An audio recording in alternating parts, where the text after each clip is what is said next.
स्वामी जी, राजेश का सवाल है, उनकी 2.5 साल की पोती अमेरिका के अटलांटा में रहती है, उसे 3 हफ्ते से खांसी है और डॉक्टर की सलाह पर उसे नेबुलाइजेशन भी दिया जा रहा है। स्वामी जी, क्या उपाय है नेबुलाइजेशन के अलावा? नेबुलाइजेशन या इनहेलर पंप, इसमें सब स्टीरॉयड देते हैं, इससे बच्चों की जिंदगी नरक बन जाती है।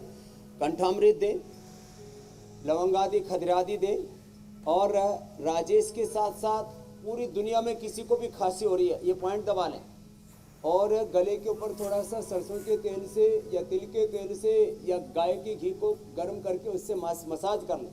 पतंजलि बाम का लपेट लगा दें, यहाँ गले के ऊपर जैसे मिट्टी का लपेट लगाया था हमने, पतंजलि बाम का लपेट लगा दे, दिव्य धारा सूंघ ले।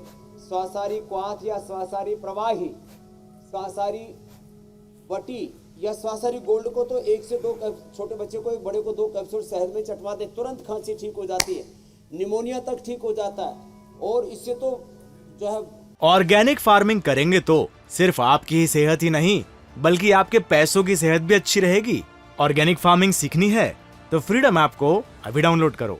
लंग फाइब्रोसिस, ब्रोंकाइटिस, सार्कोडाइसिस, ऐसे फेफड़ों की बड़ी बड़ी बीमारियां हम ठीक कर देते हैं, कितने पुरानी खांसी हो जी। और थोड़ा गर्म पानी पिए और उसमें दिव्य पेय मिलाकर के पी लें, फिर तो कोई बात नहीं, ठंडा पानी नहीं पीना, बस इतना ध्यान रखना। और ये एलोवेरा, अमरूद, हल्दी का जो हमने गरारा बताया था, ये गरारा कर लें और रोज थोड़ा सा धनिया की चटनी खाया करें, इससे गला कभी खराब ही नहीं होगा। इसलिए आज हरा धनिया इतना थोक में हमने यहाँ पर रखा हुआ है। तो ये छोटी छोटी बातें हैं। और आजकल ये सर्दी शुरू होते ही ये उपद्रव बहुत ज़्यादा हो जाते हैं, और नस्से जरूर कर लिया करें, अणु तेल का, सरसों के तेल का या गाय के घी का या बादाम रोगन का, ये बड़ा जबरदस्त होता है। अणु तेल का और ज्योतिषमती का नस्से तो कफ को ऐसे बाहर निकालता है, सबसे पहले यही अटैक करता है कफ जी। स्वामी जी, वात का अटैक मूलाधार स्वादिष्टान मणिपुर नाभि के नीचे, पित्त का अटैक नाभि के ऊपर से, और यहाँ से कफ का अटैक होता है।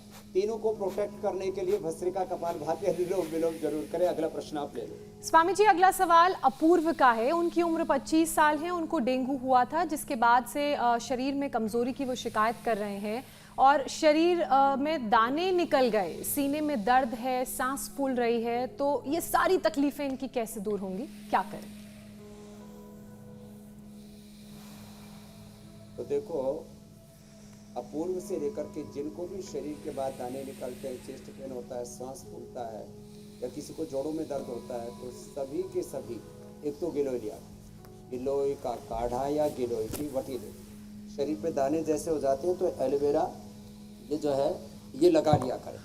ये एलोवेरा सिंपल भी है, और एलोवेरा जिनके पास पैसे का जुगाड़ ठीक ठाक है वो एलोवेरा केसर चंदन वाला लगा सकते हैं, उसकी खुशबू भी अच्छी होती है। वैसे भी थोड़ा जिनके पास पैसे का जोर होता है तो फिर उसको सस्ती चीज़ अच्छी नहीं लगती, तो जैसे भी जिसकी मर्जी में लगा लो, एलोवेरा जूस पी ले।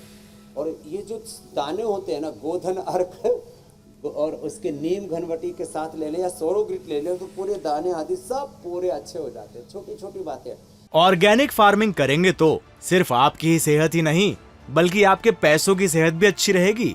ऑर्गेनिक फार्मिंग सीखनी है तो फ्रीडम ऐप को अभी डाउनलोड करो।